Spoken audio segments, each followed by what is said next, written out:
How do you stop the blame game in a relationship? Watch closely as I uncover for you what the source of blame really is.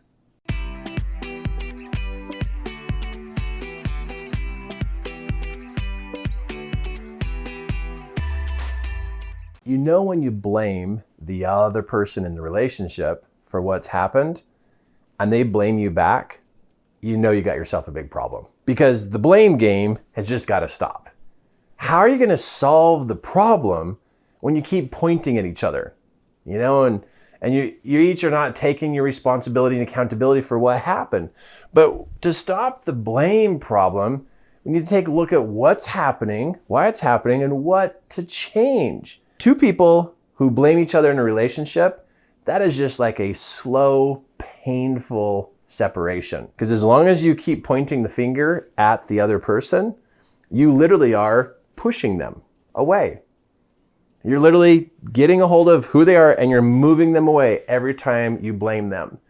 Now, there's a difference between blame and having a conversation. And there's also accountability. Blame to me is where you are literally pointing at the other person and using a lot of emotion to try to make them all of the problem. And then they do the same to you and you do the same to them.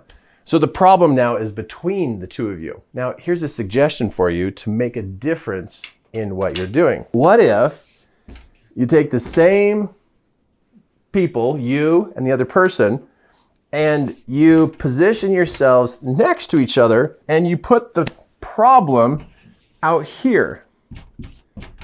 What if you put it out here so you both could work on solving the problem? This is a couple who's going to have issues and pretty much is on the path to separation.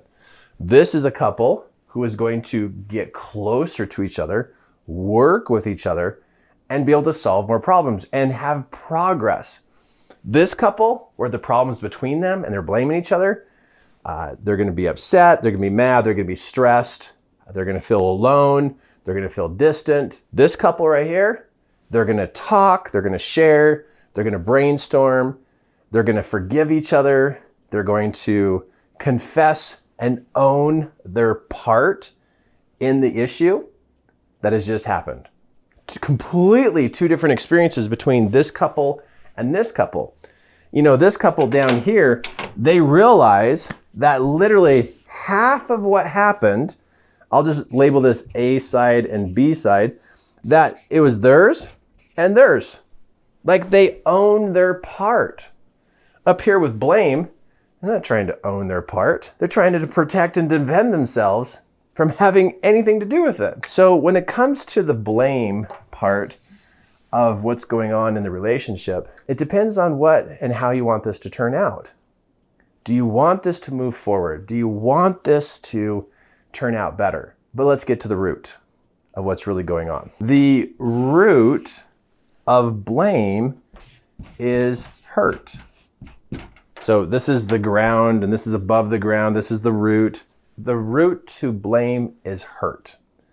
The reason why somebody will blame somebody else is because they already hurt. It's why somebody won't take responsibility and take accountability for what they're doing, is because they're already sore and they're already injured deep down inside. And when a person gets to a level of injury and soreness and hurt on the inside, they just can't take another hit of being wrong or take another blow to the ego because they made a mistake. And so when this is very, very, very sensitive and someone is pointing blame at a person, they will literally fight back and they will defend themselves and blame the person back.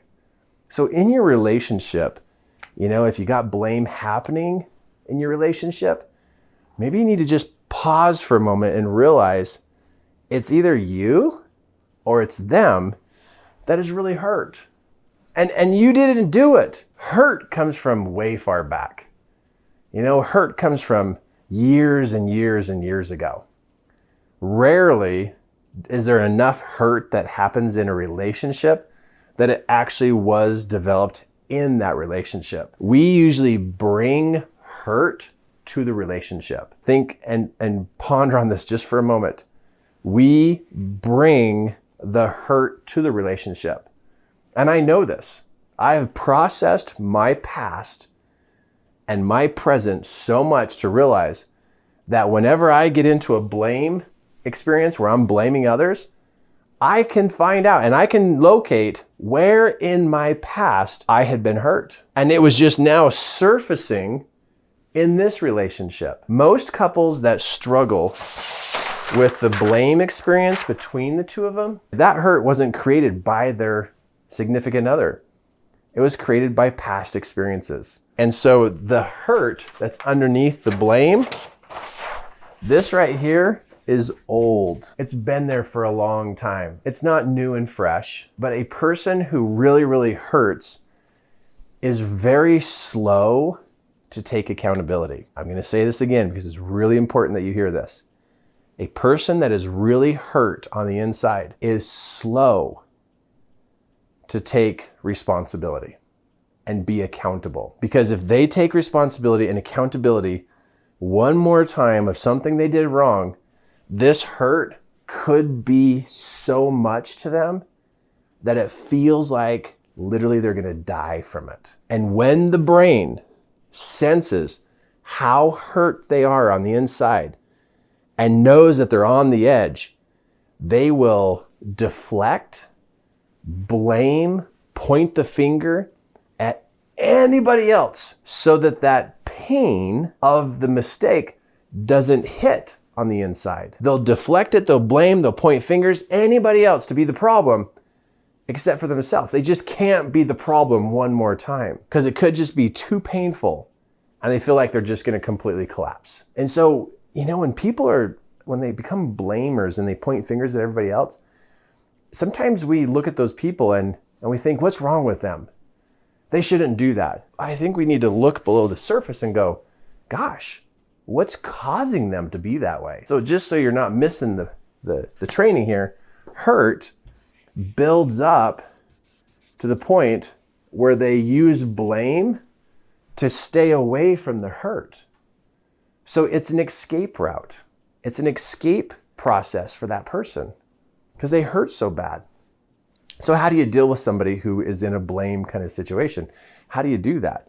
Well, if you can talk to them and maybe help them and go, hey, I know you're hurting. Instead of being mad because they're blaming, switch the conversation. Instead of pointing at this, point here and say, you know what? I see that you do a lot of blaming.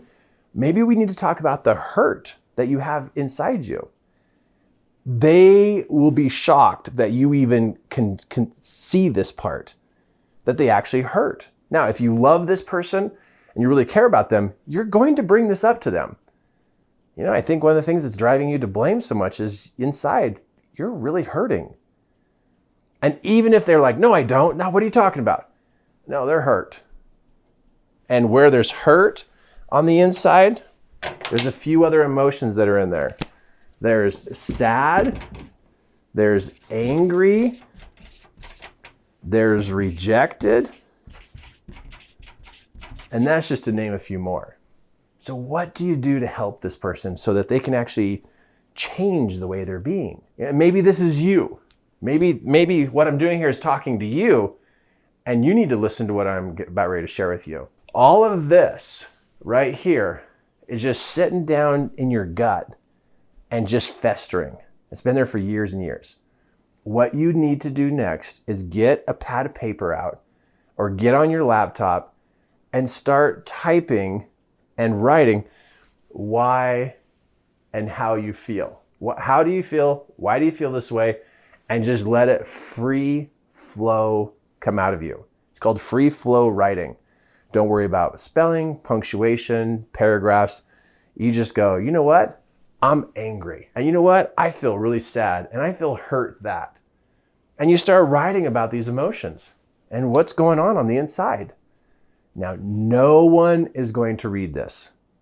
No one's going to read this. This is just for you attempting to reconcile what is not okay on the inside. Because if this is going on, This is in you. That's inside you. And that can be managed and handled by you doing some self-discovery.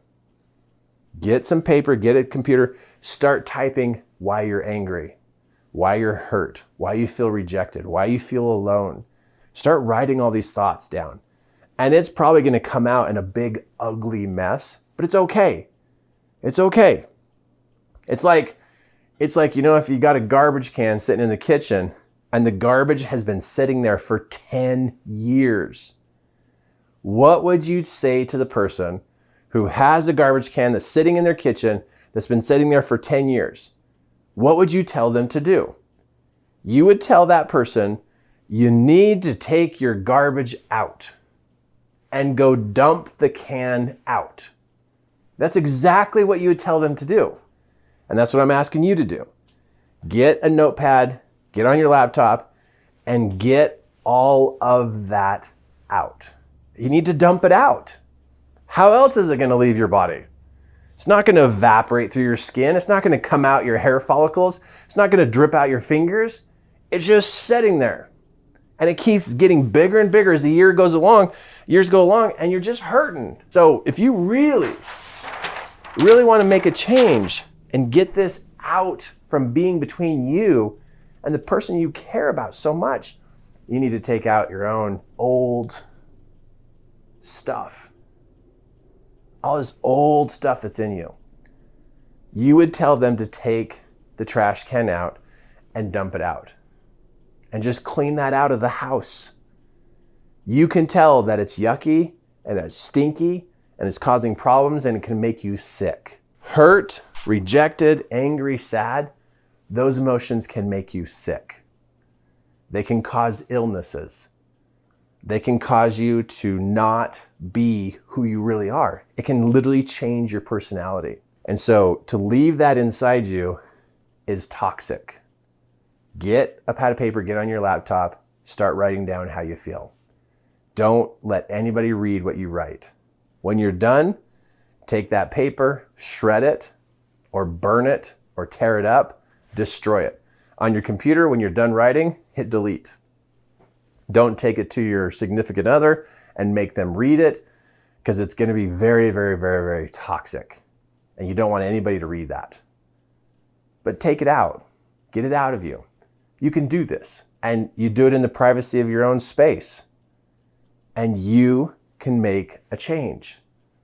But this is why you do this. This is why you do this, and as long as you keep doing that, it could get between you and who you care about, and then you could lose them, and I know you don't want that to happen. So do the work. Get that out of you. Do something about it today. Now, what do you do next after that?